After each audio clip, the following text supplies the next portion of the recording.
mode. Hello and welcome, everyone. So excited to have all of you here and so excited to have Kim Nugent here with us. She has got a fabulous presentation for us. So very excited with what she's going to share. You're going to love this content. To let you know about Kim, she is a master mentor. She's got over 30 years of consistent excellence in service with readers and clients. She is an innovation leadership coach, bringing her passion for exceptional leadership into the forefront of everything she does.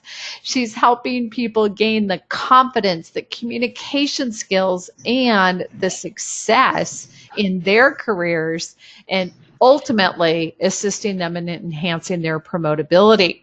So, of course, I love the bragging point that Kim is a certified professional coach with the Center for Coaching Certification.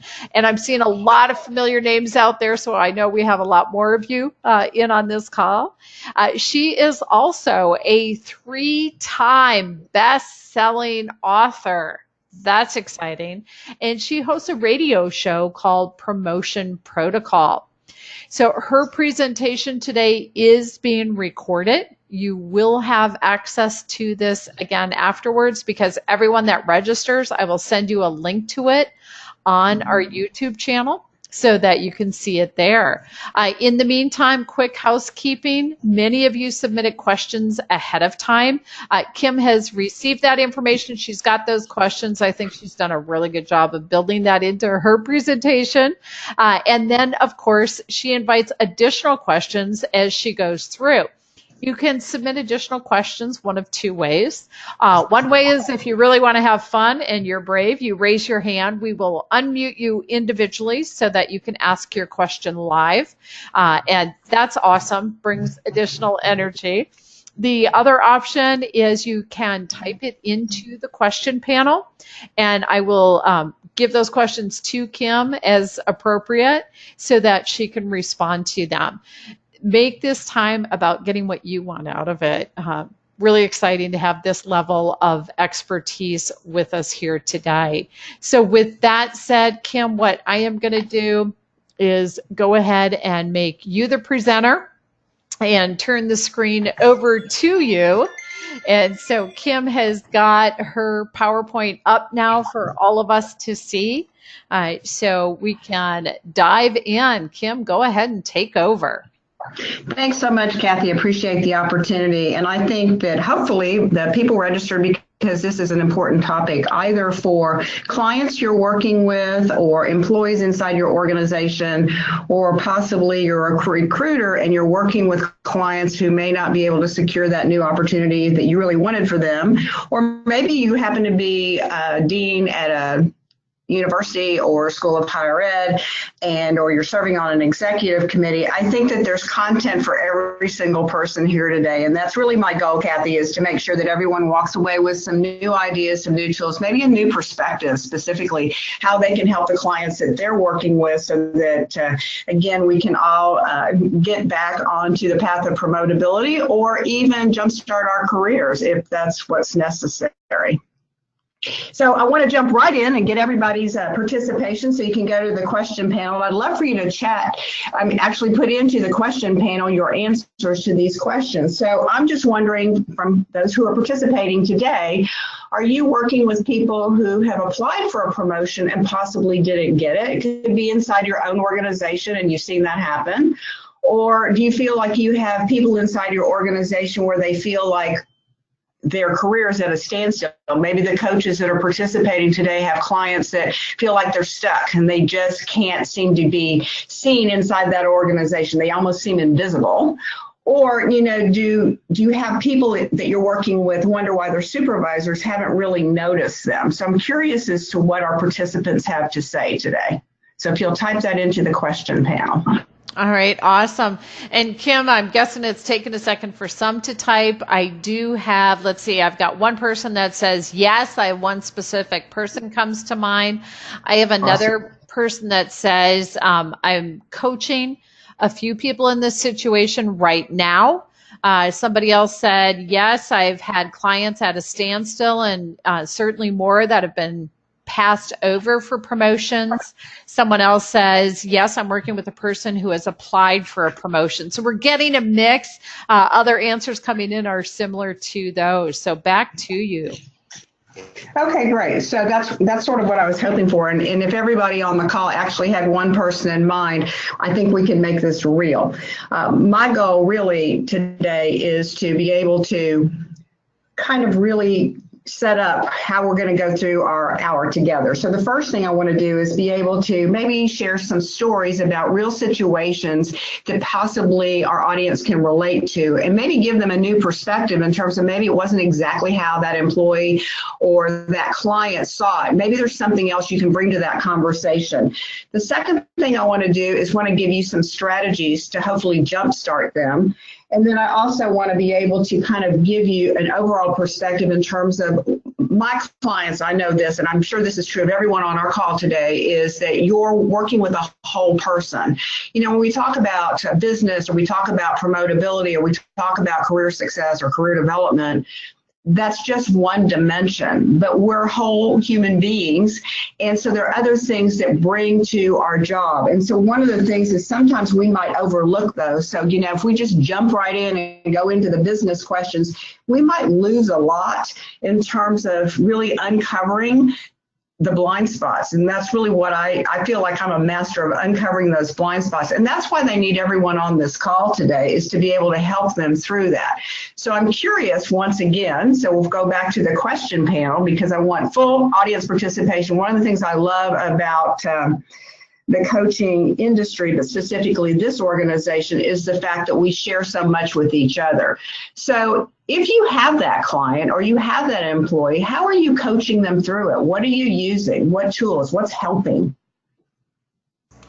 All right, awesome. And again, everybody, please type. Kim, it's so interesting. The last question after you moved on, I had about 10 more answers come in. So everyone, we're looking for quick responses.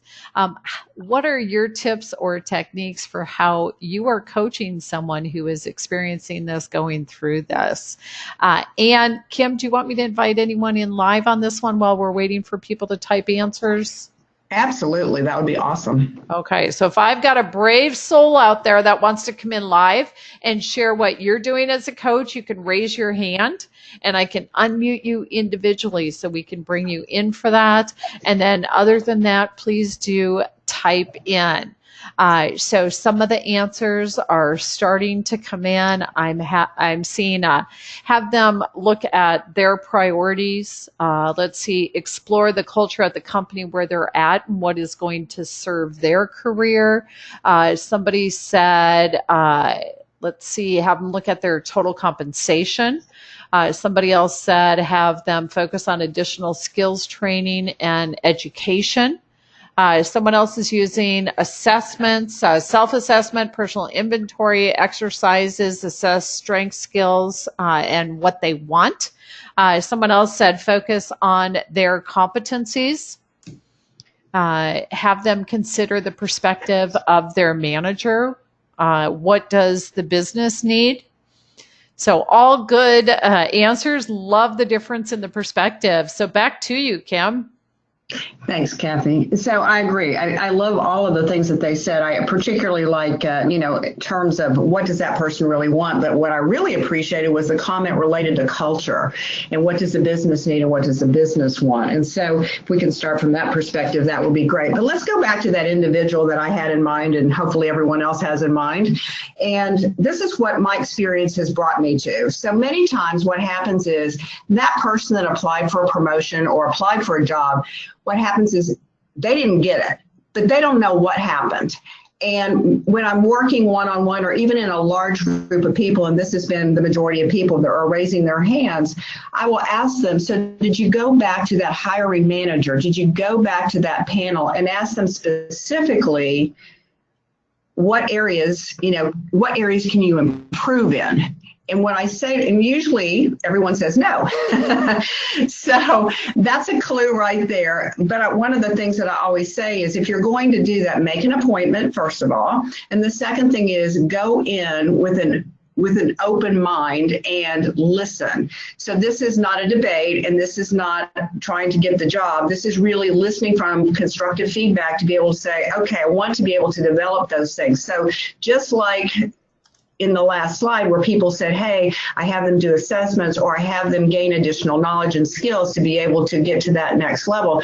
Those are the kinds of things that would be really important to be able to share if you happen to be that hiring manager. So I know that we have some HR directors on the call today and probably have some recruiters on the call today. And one of the things that I think that people crave today is asking, they want feedback. And a lot of times we're busy and we don't always have time to be able to share. But if we really want to develop the talent inside of that organization, we owe it to ourselves, the organization, and that person to give them constructive feedback on areas where they can make improvements. And I think sometimes people shy away from that a bit. I also love that one of the participants said that they have some type of intake form, and I certainly know from my own training, Kathy, with you going through the coaching program a number of years ago, that it's really important to be able to get clear what a person wants. But I use an intake form to be able to learn more about my client before we even get started. I want to know, certainly about their attitude, their knowledge, their soft skills, their experience, certainly their credentials. But there's a lot more things that I want to know about them, and that's on my intake form, because if I'm going to serve them, and this is the way I feel whether I'm working inside a corporation or outside a corporation, I want to be able to serve my employees so that they can take it to the next level, so that they can obtain their dream job.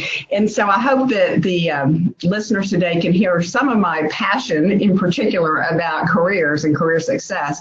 And I feel very fortunate that I've had basically 3 careers, and I have loved every one of them. And I'm excited to get up every day and go to work. And I want other people to have that same kind of experience. And I know that doesn't happen, and that's unfortunate. That's where everyone on the call today can help us make a difference with people in the workforce today.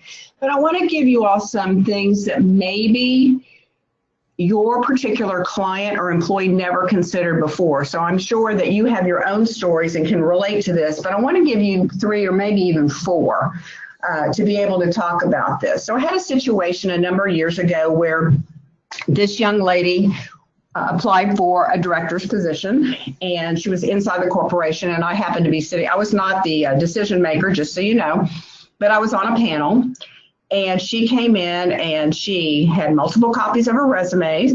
She had a PowerPoint presentation. She was dressed very professionally. She answered every single question well, and I watched her as she walked out of the interview room.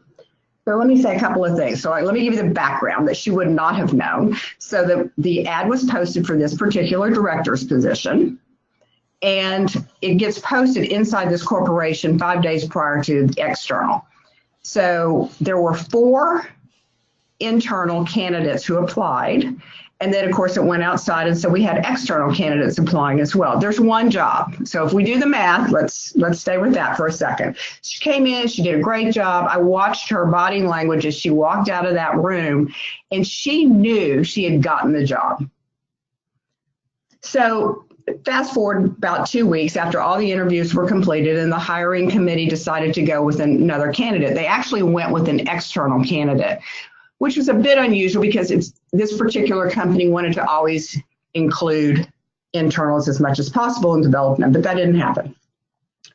So I took it upon myself. I was not the hiring manager, but I took it upon myself because, as I said, I watched her body language as she walked out of that room.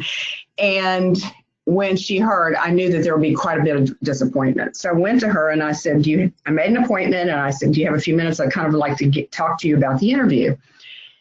And I said, the first thing I want to tell you is that on the day of the interview, you did an excellent job. You did everything right. And I said, and I also want to tell you that the committee has decided to go with another candidate, an external candidate, because that external candidate has much more experience. And while the committee is saying no to you today, they're not saying no forever. But there are a lot of missing pieces in terms of the experience level. So I said to her, would you be willing, are you willing to work with this new director to learn from this person so that you can one day become that director? And she said, yes. Great. But that's not actually what happened. What happened is her self-talk became one that it actually had a decline. And so she ended up really not only at one point leaving the organization, but she is yet to fulfill on her dream job. And I think that happens sometimes is when people are disappointed and when they don't get something, here's how it translates. So it can translate in terms of self-talk, and it could say, these people don't appreciate me, or I'm never going to get promoted, or it's too political, or I don't understand what they want here, whatever that is. And then mentally they start to form their own exit strategy, and they may not go anywhere, but really every day they're forming this inside their head, and it shows up in terms of job performance or lack thereof.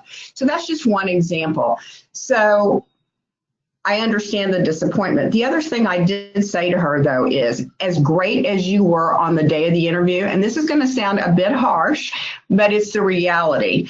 And that is, I said, as great as you were on that day, we've had 2 years to see your work performance every single day.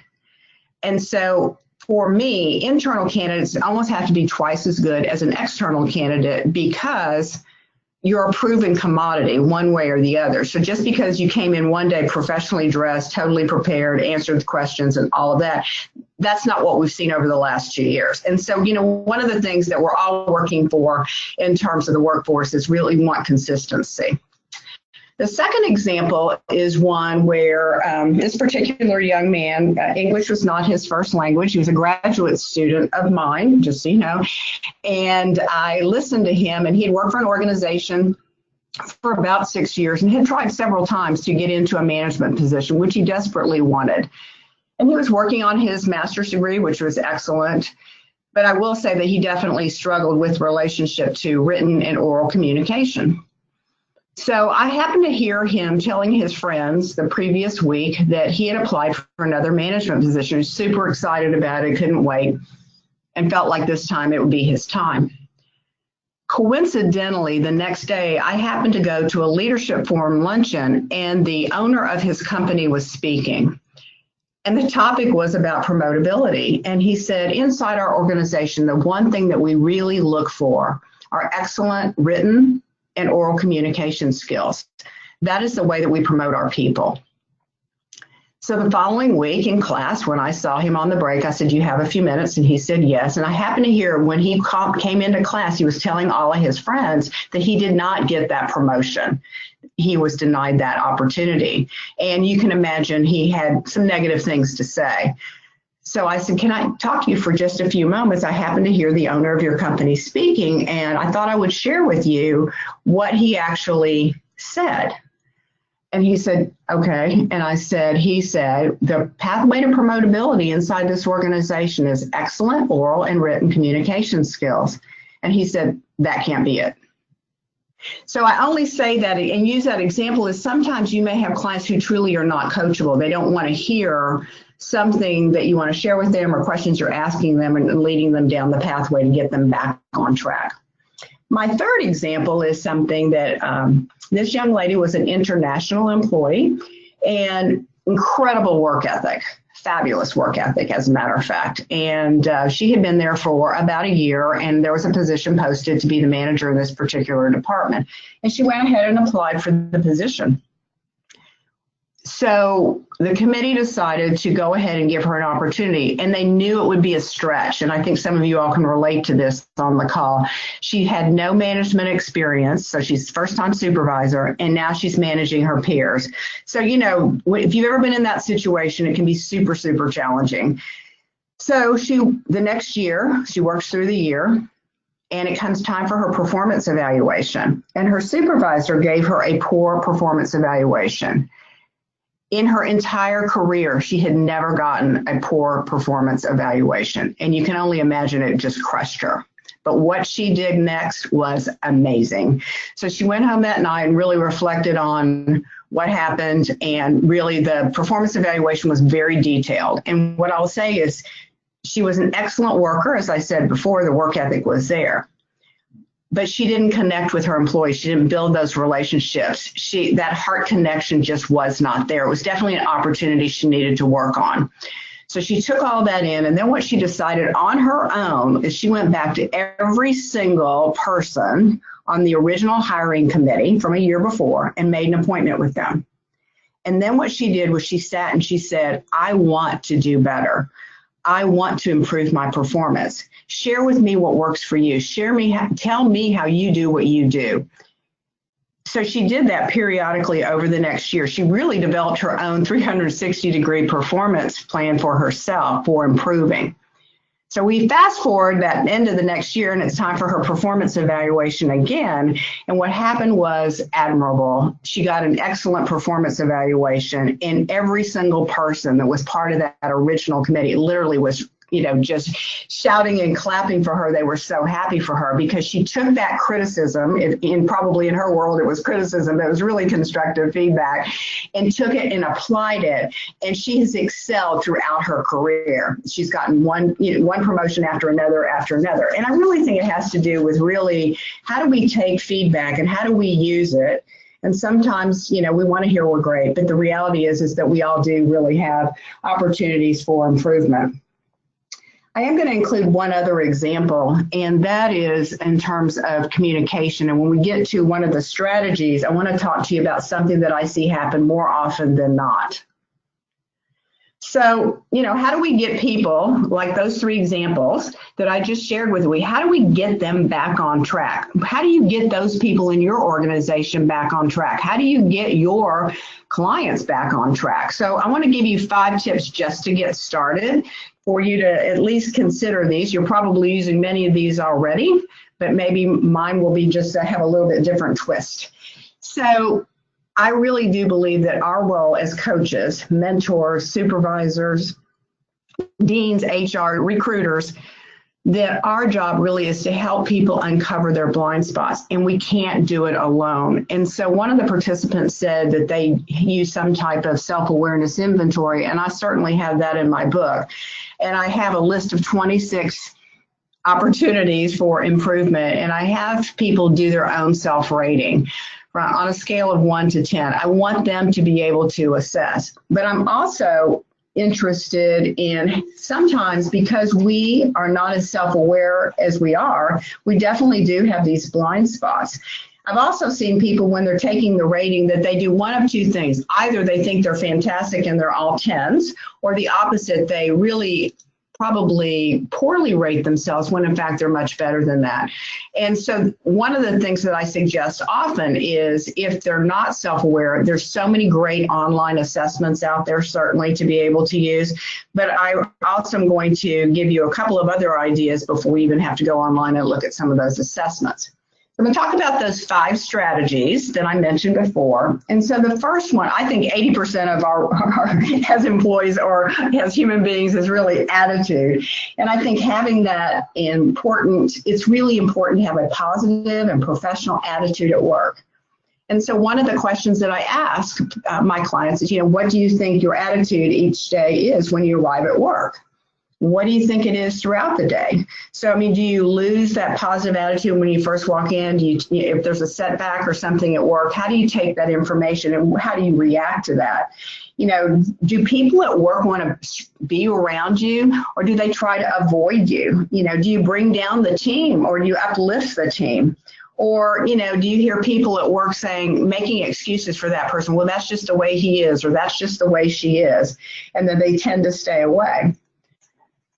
When I ask people, what do you think people that you work with, what do they think about your attitude? Sometimes people don't know.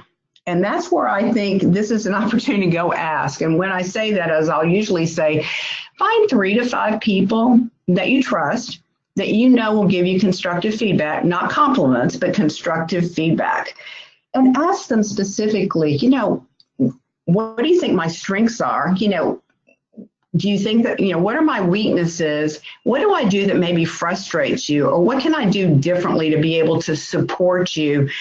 Developing a list of questions to be able to find out and uncover my blind spots. So I like to talk about blind spots a lot because there are things that you know and there are things that you don't know. And then there are things you don't know. And that's really a blind spot. And so we know that we have them, sort of.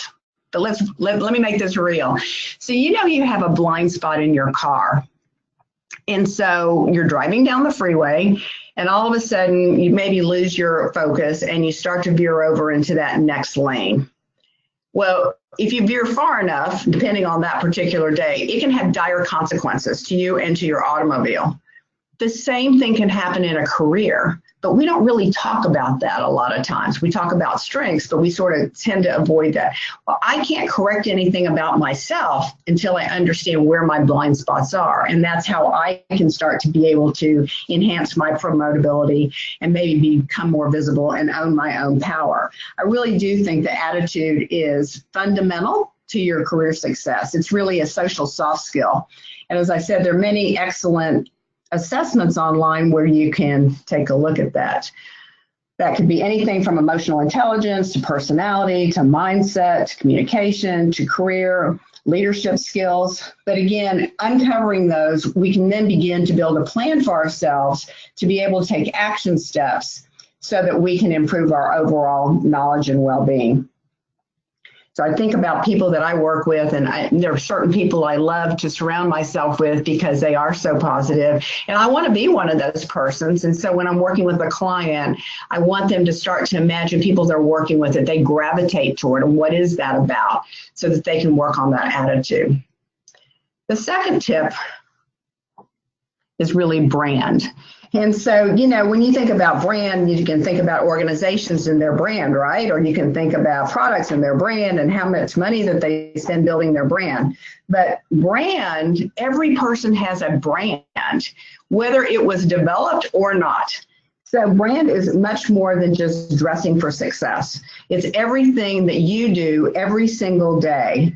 It's your portfolio. It's what people say about you. It's what the organization says about you. It's the impression that you're making. So one of the things that you want to think about in terms of brand is, are you consistent? The way you dress, the way you communicate, your image, the way you carry yourself. So for the coaches and recruiters and managers on the call today, one of the things that I think is, we know, and I don't know what the statistics are, it changes every day, but it's a very short period of time, within a few seconds, literally, I think. It used to be 90 seconds, much faster today. But within a few seconds, people make assessments about all of us. There's something they like, there's something they don't like, whatever that is. And it's based on our brand. It's how we show up. It's a way that we really do market ourselves. And so we want to be really careful about that. And while a lot of people understand what their organization and maybe what the dress code is and sort of how to conduct themselves, and they have a general overall sense of the culture, maybe there's something else they hadn't considered. So I want to talk about brand, not just in person, but your digital brand. So many people today, most people that I work with, all have social media accounts, and that's fantastic, whether it's Facebook, LinkedIn, Snapchat, Twitter, Instagram, I could go on and on and on. And all of that's fine. But I think what happens a lot of times is people forget that every time that you make that post or you set up that account, you are demonstrating your brand. And I do believe that today that, looking for a job, quite frankly, is much more difficult and challenging than it ever has been before because the technology is available to companies. So what I mean by that is there are probably 9 steps today before you'll ever get that offer, because not only are they looking at your background, your experience, they're looking at your resume, your cover letter, they're doing much more than that. And when I say much more than that, what I mean by that is they're actually looking at the posts in social media, whether it's Facebook, LinkedIn, or something else. And what do I think that they're looking for? So Kathy, I'm going to stop right here and ask the audience, particularly in this role, because we have a lot of expertise on the call today, when you're looking in these social media accounts for these people, what are you looking for? Oh, this is a great question, Kim. It's amazing to me how often people don't realize that employers are looking at their social media. Mm-hmm. So I'm getting, let's see, I've got one answer in. Come on, everybody, get typing. Raise your hand if you want to come on live. So I've got one person that said consistent attitude. Okay. I can share, somebody else said poor behaviors, rants, Yes. grammar Yes. styles. Yes. Let's see. The person that said consistent attitude came in again and said, by that they mean, are they generally overall positive? I know that I have one person that was applying for a job and they were turned down because they had pictures of themselves at a party on their social media site. Come on, everybody. What else you got on that one? Social media is big. It's huge. And I'm so glad that someone put that about the photographs. I think that people think everything's off the record. Nothing's off the record today when it comes to social media. Yeah. Oh, and I've seen employers require you to give your password to your social media, which is interesting too. Somebody else said poor representation of a personal brand. And Kim, that's what I'm seeing come in thus far. Okay, so, obviously brand is everything, and it really is fantastic. A number of years ago, Fast Company magazine wrote a couple of articles on brand you and brand your portfolio, and some really, really good articles for people to consider. And obviously today they've updated some of that information. But one of the things is, when you're working with a client or an employee, have them describe their brand. And if they can't, maybe it's been nondescript, but they definitely have a brand. And so one of the things that we want to work on particularly is I do love social media. I'll be the first to admit it. But one I want to talk about specifically, because this is business related, is really LinkedIn. And I think it's a fabulous tool. I think there's a lot of misunderstanding about LinkedIn. And it's not just to find a job. I think it's really to build an incredible business network to be able to serve others. I think it's a great tool to be known as a thought leader in your particular area, in your particular industry. There's so many things that one can do to be able to enhance their expertise. That's just one vehicle to be able to do that, I think. So going back to social media, we've seen enough articles in the news to be able to know that people have not been given an offer because of some post that they made or some inappropriate photograph.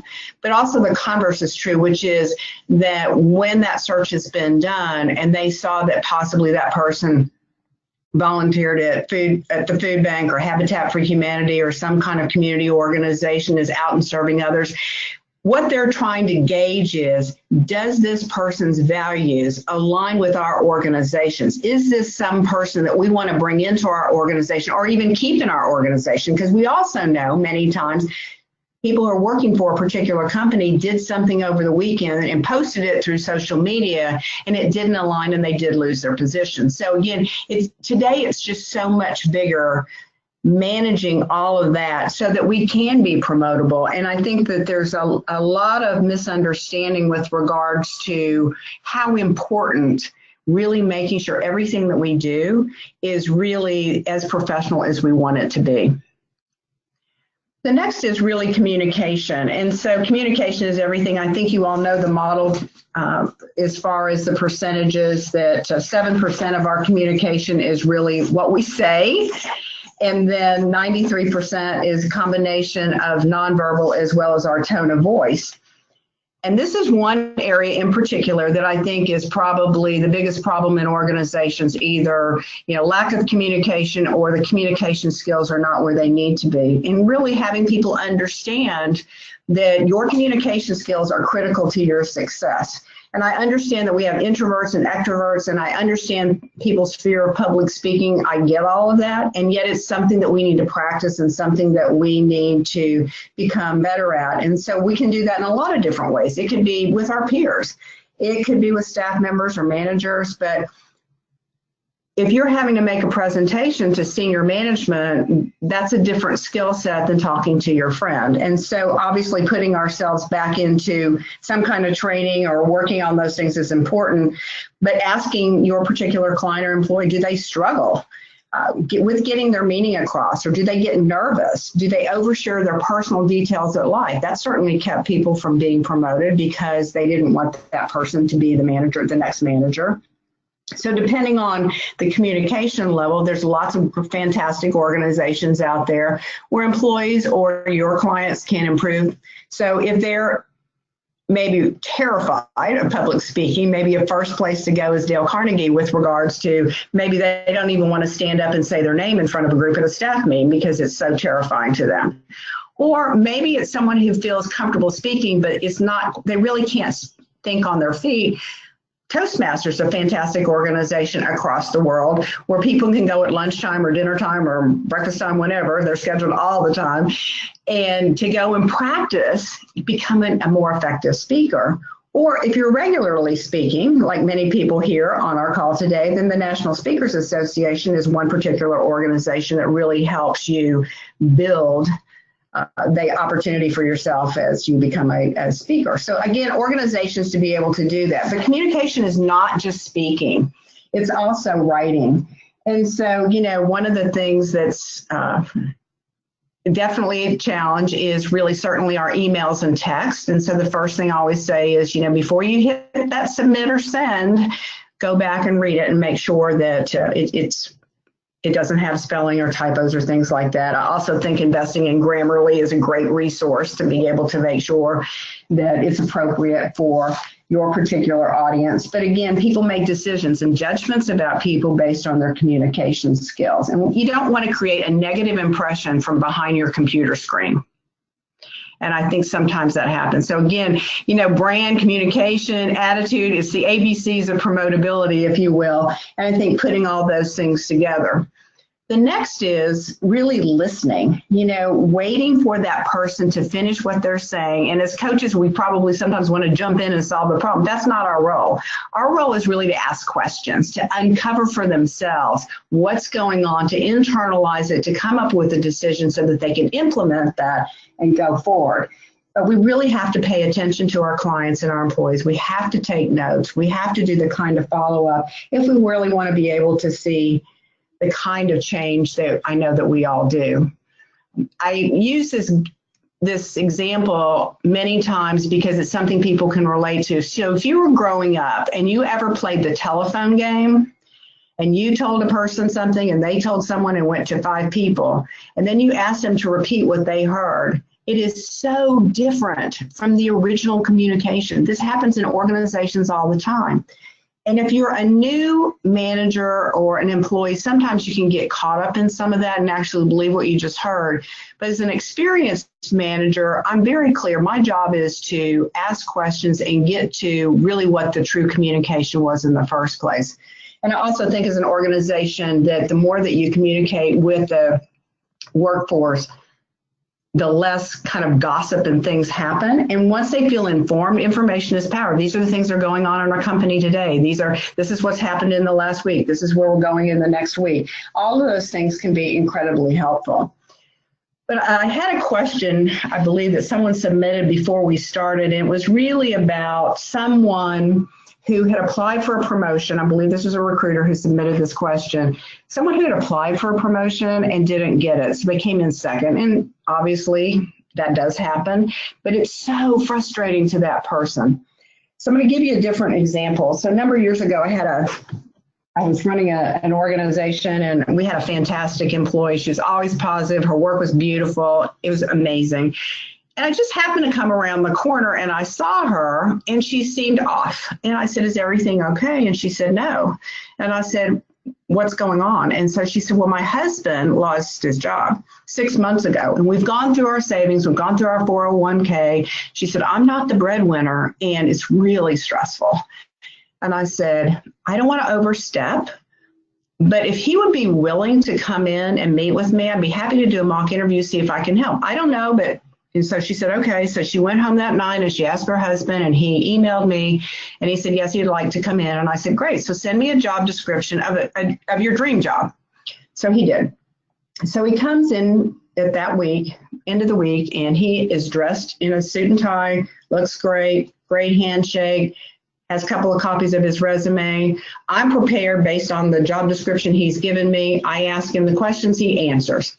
At the end of that mock interview, I said, can we do it again? And he said, yes. I said, great. So we do it again, only this time it's different. I ask him a question, he answers, and I stopped and I said, you might want to say this. So I reframed his response just slightly, because I'm not a subject matter expert in his area. He says, okay, so we do it again, do it again, do it again. So we get through the second interview, and I said, can we do it again? And he said, yes. So we go through the mock interview one more time, and he started to catch on about where I was going with this. So at the very end, we've done the mock interview 3 times. What I said is, may I give you some feedback? Now, I didn't assume anything. I asked a question, and he said, yes. I want to give you some feedback about what I saw today. So he had been laid off 6 months ago. He had been sending out resumes. He'd been going on interviews. He could not close the deal. And I said, the gentleman who walked into my office today to interview for this job, I would never hire. And he looked at me and I said, I want to tell you why. I said, you did everything right. You had your suit, you had the resume, you answered the questions. But your nonverbal body language was so much louder than anything you said. You were so angry at your former employer for terminating you. That's all I could hear through your body language. If you can let that go on your next job interview, I think you'll have more success. So he said, okay. And to his credit, he worked on that. The next week, he definitely had a job interview for his dream job, and he got it. So I'm so tickled to be able to say that to you all. So sometimes we just can't see it. So if you have a client saying, I'm sending out my resumes, I'm going on these interviews, I just don't understand what these people want, there's something there. So if you continue to, do mock interviews or start to ask questions and things, you will uncover something to be able to assist them to go forward. So I want to go on to the next, which is, and the last one is mindset. So a lot of times, what is our mindset? Is it a growth mindset or a positive mindset? And I love talking about resources. One of my favorite books, and you can go to YouTube, and if that's your favorite thing, or you can buy Carol Dweck's book on mindset, but there's a growth mindset and a fixed mindset. And I think sometimes as managers, we say things in a positive way, thinking we're actually doing the right thing. But what I learned in her book was sometimes the things that I say that I truly believe are positive, whether it's to my children or whether it happens to be to employees or clients, it actually keeps them stuck. So what I've learned through her book is that when I actually acknowledge the effort someone has made in a particular area, that's a growth mindset. It doesn't keep people stuck. And so I thought it was particularly relevant for today. So those 5 strategies: self-awareness, attitude, brand, communication, and mindset. So I'll talk about quickly the dark side of the workplace. And, the reality is, and I think that we have all seen this, and if you work inside a corporation, you've definitely seen this, is that sometimes early on in people's careers, they make a mistake or make several mistakes, and they have now built themselves a little hole, and they can't seem to get out of this. And so no one is going to give them that opportunity. I would like to say that most of the time we can change that if we're super intentional, we really work at it. But there are certain situations where you just can't. And it may be, your advice may be to go and find another opportunity in another organization. I hope that's rare, but it does happen because sometimes people get a particular perception in their head about something and they are unwilling to change it. When I read these statistics, and they haven't really changed that much in many years, and I thought they were staggering, and this is really where I want your help. So 87% of the workforce is disengaged, which just is disheartening to me because, as I said, I love what I do. And 50 to 75% of people in leadership roles are ineffective. So I'd love for you in the questioning panel to, do you agree with these numbers or do you disagree with these numbers? Okay, so I'm hoping people are starting to type in either simply agree or disagree. And in the meantime, Kim, let's see, a couple of agrees. And I do have somebody that raised their hand. Okay. Let me bring them in live. Tim, I'm going to unmute you. Welcome, Tim. Hi, Kathy. Can you hear me? Yeah. Sorry, Tim, there is so much background noise wherever you're at that I muted you. I apologize. It was too tough to hear you. Please feel free to type in. Kim, in the meantime, let's see. I've got 1, 2, 3, 4, 5, 6, 7, 8 agrees. I've got a couple of partly agrees. I've got a slightly disagree. I've got somebody asking the source of the statistics. Yeah. Okay. Yeah. So that's what I'm getting in. Okay, so the source of statistics either came from a couple of places. Gallup came from Conference Board and SHRM. And so when I first saw them, I didn't believe them either. I'll be honest with you, Kathy. I'm like, that can't be right. That's just not my experience. But I don't think. So if I start to take a look at what does disengage truly mean, it just means maybe they've lost their passion. Maybe something happened. And so one of the things that I think happens sometimes is, and this is what I want to challenge the audience to, is that what if we all took on changing these statistics? What if we could reverse these statistics? And so that second slide, or that second point about 50 to 75% of people in leadership roles are ineffective, actually came from several things, but there's one book that just came out recently on the glass ceiling in particular that quotes that particular statistic. But I think sometimes people get into leadership roles not because they wanted to. Sometimes either they were just tapped into it, and once they got into it, they just weren't happy because maybe they were happier before. I see this happen a lot in organizations where they take the top salesperson in the organization and they make that person the sales manager. And what really drove that sales manager to do what they love doing, which is selling and being with people, now that role changes and all of a sudden they're not doing something that fulfills them. So again, sometimes people find themselves in a situation where they wish they could almost go backwards, if you will. I don't know if anyone's had that experience on the call or you've seen that with employees, but if they could go back in time, they would go back to the thing that they truly love, and that's where their passion is, and that's what we really want to get to. So, and I hope that this group, over the next few years, we can really change the statistics and reverse them, because I would love to have people go every day to work really being passionate about it. So where do I think the disconnect is? I think it's something really, really simple, to tell you the truth. So if you did this exercise, if you gave an employee a piece of paper and you had them write down what their job description was or what their metrics or what their accountability was and had them list that out, then you took that manager or supervisor and had them do the same thing about this particular person in this particular role. And then you compared the answers. 9 times out of 10, with my experience only, it's been a total disconnect. Something happened. So here's a simple example. I hear people say this all the time. I was so excited when I got hired by this organization. I really wanted to do this job. And now I'm 3 to 6 months in, and it's not what the job description said at all. In fact, that little thing at the bottom that says other duties as described, that's become such a bigger proportion, and I'm not doing the things that I felt like I was hired for, where I could really make a difference in this corporation. On the flip side, the supervisor has expectations in their head with regards to what this is going to look like. And a lot of times, depending on that person, they may want to avoid having a crucial conversation, and it builds up and they get more and more frustrated. And so there's a bigger and bigger disconnect between the employee and the supervisor. And so I think something as simple as, really just getting back on the same page in terms of shared expectations can help all of us get to a place of satisfaction and productivity. So there's a lot of, certainly a lot of people talking today about generational stereotypes, whether that's baby boomers, Gen Y, millennials, Gen Zs.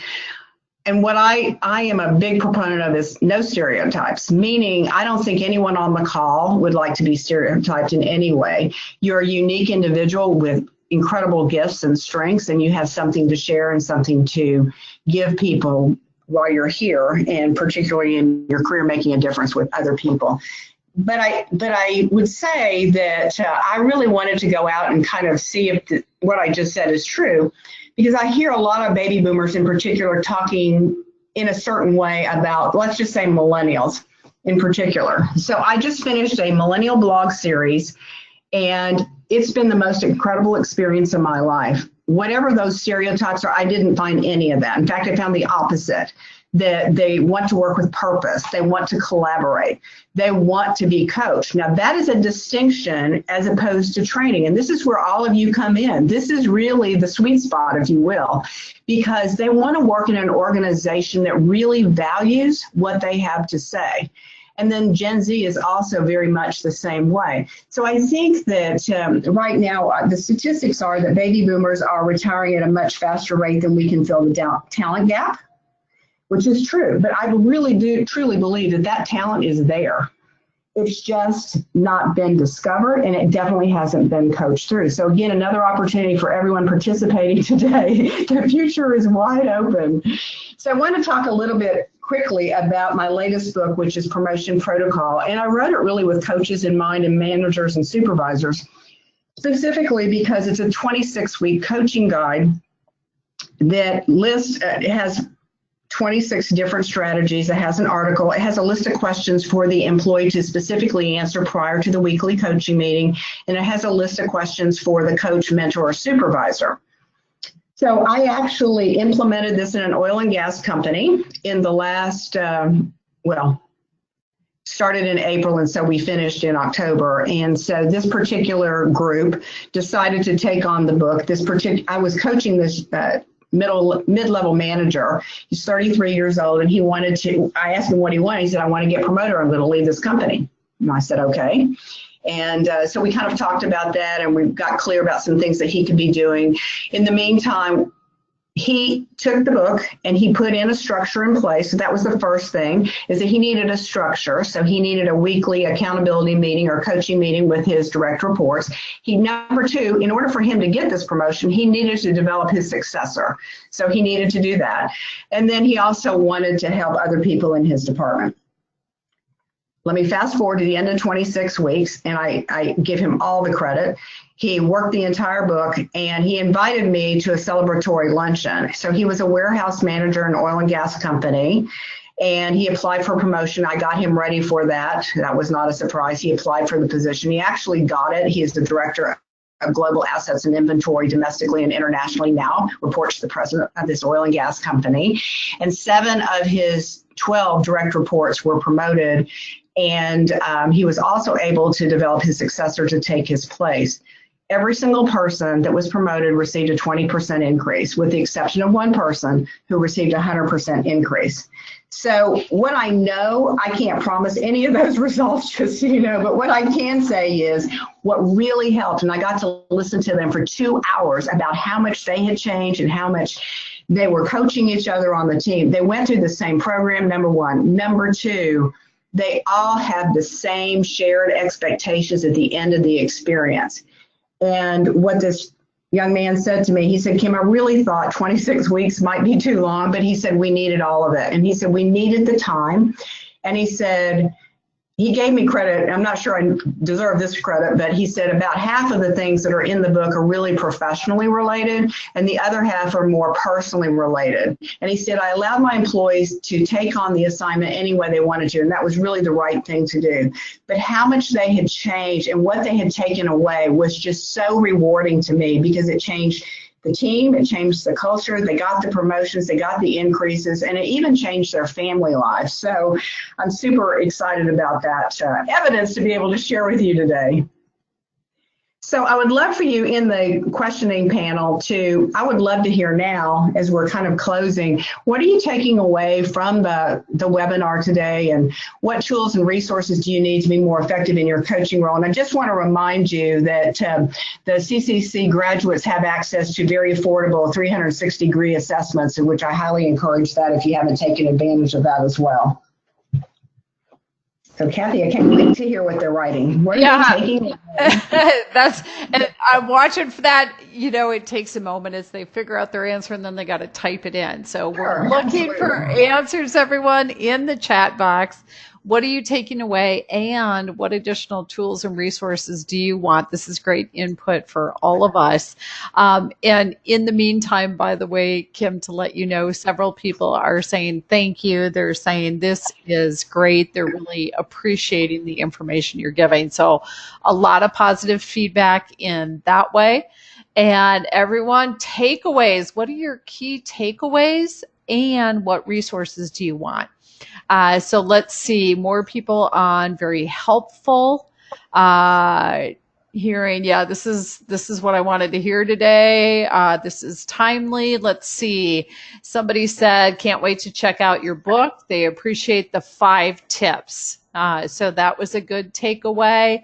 Love the idea of having the client actually write an outline of their dream job. Thank you for that. Somebody said, I love the idea behind the individual brand. That's such an effective way to communicate to people what they present. Somebody else said, appreciated hearing the scenarios.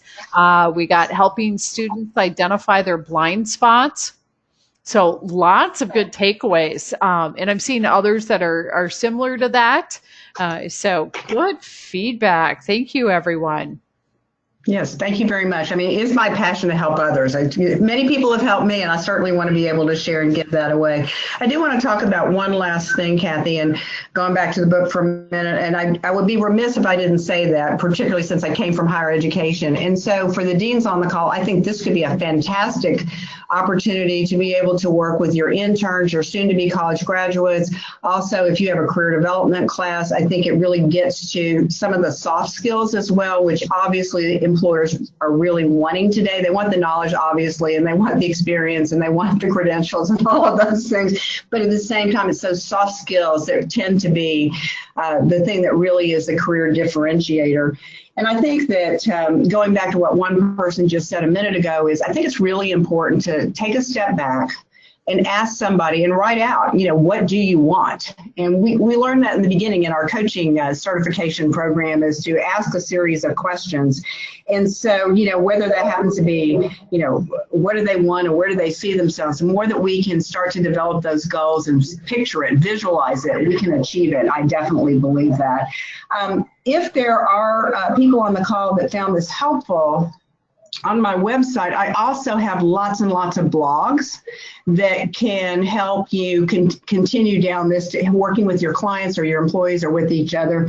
And I also think that where I've really seen this take off, and this is next steps, is so once someone has implemented these 26 weeks, and I'm working with companies doing this, then developing a leadership development academy. And I've done this in a couple of different ways, but it's a blended approach where it's much like this, where you have a webinar, but you develop a curriculum over a year based on your organization's mission, vision, and values.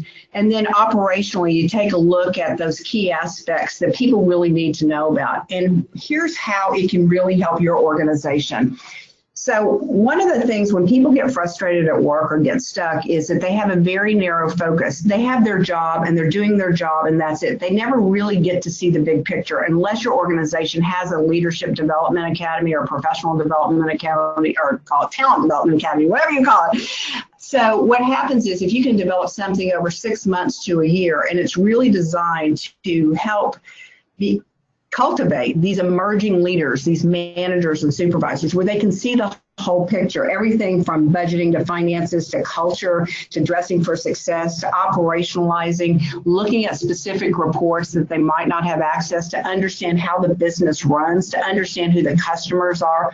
All of those pieces really can help support and build your future workforce so that they can become those emerging leaders in ways that really fit your culture. And you can be proud of that. That can be a legacy that you all can leave, and we can move that needle from 87% disengaged to hopefully 87% engaged one day in the future. So, Kathy, are there any other comments in the question panel? I'm going to invite everybody with any last minute comments or questions to go ahead and get them in. In the meantime, Kim, I do want to say everything you're saying just feeds right into a quick plug for every single coach out there. The work that you are doing as a coach truly supports effective leadership. We know as coaches and working with leaders that more and more coaching and the coaching skills are seen as a competency. And the work that you're doing with these leaders, you're modeling the coaching skills, you're modeling the communication, the effective way of interacting with others. So it's just a great segue. Kim, thank you so much. Absolutely a fabulous presentation. And I got some amongst all the additional thank yous that are coming in. I love this comment. Somebody said that something that they learned today was about themselves. So thank you for a great webinar. Yes, absolutely fabulous. So we will get this out to everyone. And by the way, Kim has given me permission to CC her when I email all of you, which means you will have her email address. And of course, we'll put it up in social media as well so that you can connect with her and gain more information. Do check out her blogs. Great way to access more ideas. Thank you, Kim. Fabulous presentation. Thanks, Kathy, so much. I appreciate it. Okay, everyone. And we will talk with all of you again soon, we are sure. So thank you, everyone. Have a fabulous weekend.